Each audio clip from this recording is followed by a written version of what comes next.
Hello everyone, welcome back to my channel. Today we are going to be reading another Roald Dahl book called The Magic Finger.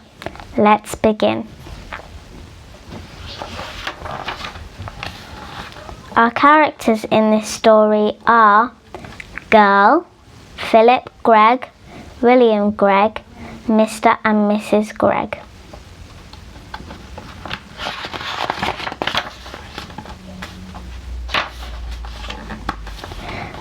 The farm next to ours is owned by Mr. and Mrs. Gregg. The Greggs have two children, both of them boys. Their names are Philip and William.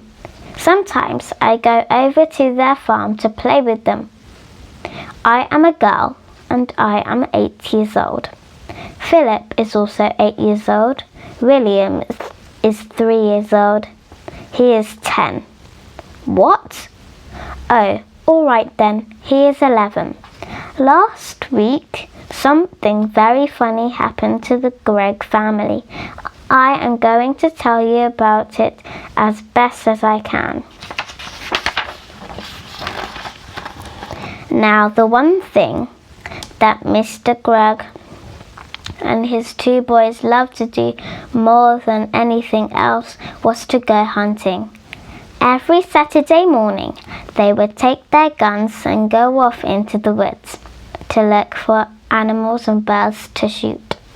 Even Philip, who was only 8 years old, had a gun of his own.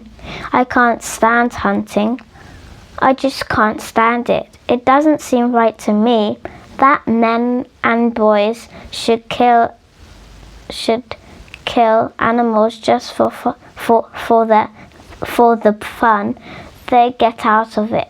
So I used to try to stop Philip and William from doing it. Every time I went over to their farm, I would do my best to talk to them about it, but they only laughed at me. I even said something about it once to Mr. Gregg, but he just walked on past me as if I weren't there.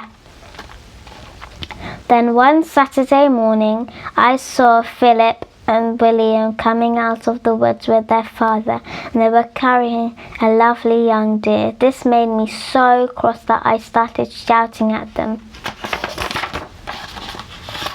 The boys laughed and made faces at me, and Mr. Gregg told me to go home and mind my own P's and Q's. And, well, that did it.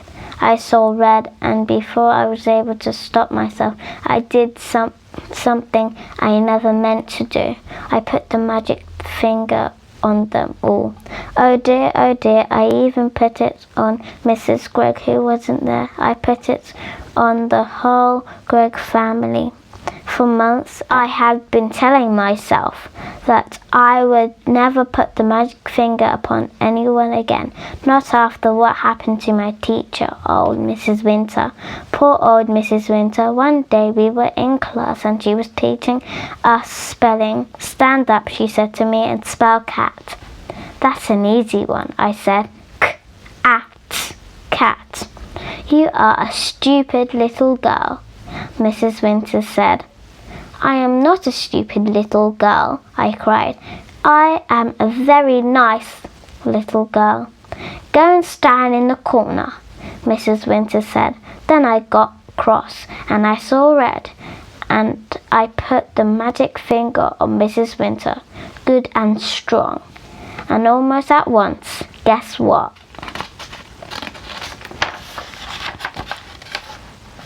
Whiskers began growing out of her face. They were long black whiskers, just like the ones you see on a cat, only much bigger. And how fast they grew! Before we had time to think, they were out to her ears. Of course, the whole class started screaming with laughter. And then Mrs. Winter said, "Will you be so kind as to tell me what you find so madly funny, all of you?" And when she turned around to write something on the blackboard, we saw that she had grown a tail as well. It was a huge bushy tail. I cannot begin to tell you what happened after that, but if any of you are wondering whether Mrs. Winter is quite all right again now, the answer is no, and she never will be.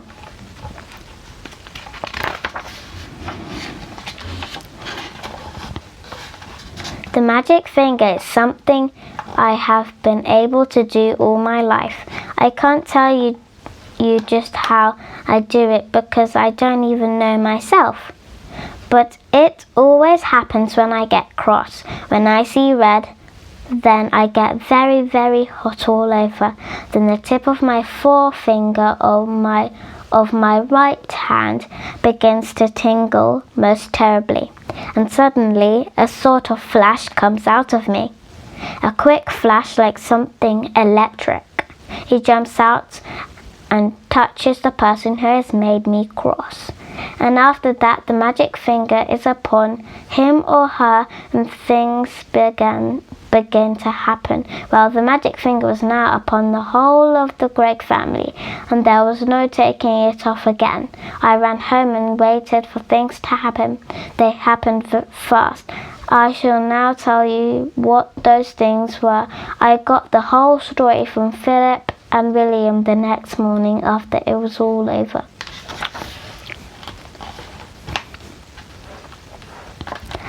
In the afternoon of the very same day that I put the magic finger on the Gregg family, Mr. Gregg and Philip and William went out hunting once again.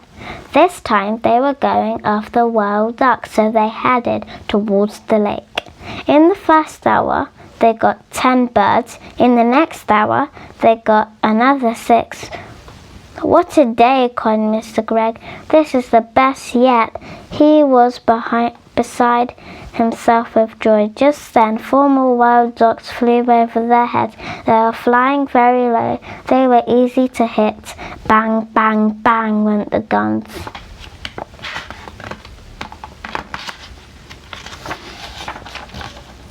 The ducks flew on. We missed, said Mr. Gregg. That's funny. Then, to everyone's surprise, the 4 ducks turned around and came flying right back to the guns. Hey, said Mr. Gregg, what on earth are they doing? They are really asking for it this time. He shot at them again, so did the boys, and again they all missed. Mr. Gregg got very red in his face. It's the light, he said. It's getting too dark to see. Let's go home. So they started for home, carrying with them the 16 birds they had shot before, but the 4 ducks would not leave them alone. They now began flying around and around the hunters as they walked away. Mr. Gregg did not like it one bit. Be off, he cried, and he shot at them many, many more times. But it was no good. He simply could not hit them. All the way home, those 4 ducks flew around in the sky above their heads, and nothing will make them go away.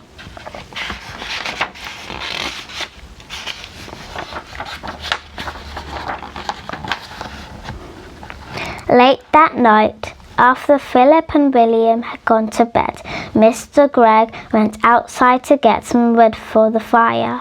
He was crossing the yard when all at once he heard the call of a wild duck in the sky. He stopped and looked up. The night was very still. There was a thin yellow moon over the trees on the hill, and the sky was filled with stars. Then Mr. Gregg heard the noise of wings flying low over his head, and he saw the 4 ducks dark against the night sky, flying very close together. They were going around and around their house. Mr. Gregg forgot about the firewood and hurried back indoors. He was now quite afraid. He did not like what was going on, but he said nothing about it to Mrs. Gregg. All he said was, "Come on, let's go to bed. I feel tired." So they went to bed and to sleep. When morning came, Mr. Greg was the first to wake up. He opened his eyes. He was about to put out a hand for his watch to see the time, but his hand wouldn't come out. "That's funny," he said. "Where is my hand?" He lay still, wondering what was up. Maybe he had hurt that hand in some way. He tried the other hand. That wouldn't come out either. He sat up. Then for the first time he saw what he looked like. He gave a yell and jumped out of bed. Mrs. Greg woke up, and when she saw Mr. Greg standing there on the floor, she gave a yell too. For he was now a tiny little man. He was maybe as tall as the seat of a chair, but no taller. And where his arms had been, he had a pair of duck's wings instead.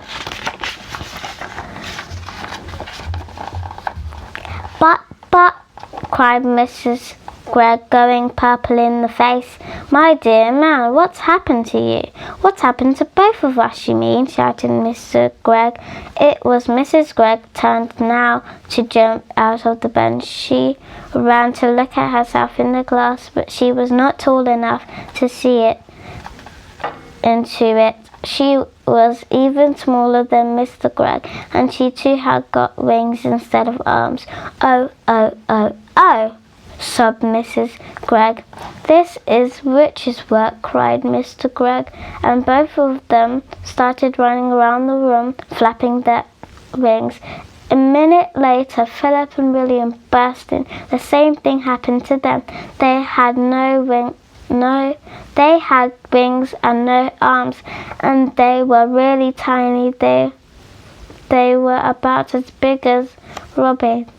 "Mama, Mama, Mama," chirped Philip. "Look, Mama, we can fly." And they flew up into the air. "Come down at once," said Mrs. Greg. "You're much too high." But before she could say another word, Philip and William had flown right out the window. We are going to stop here for today and continue in the next video. See you there. Bye.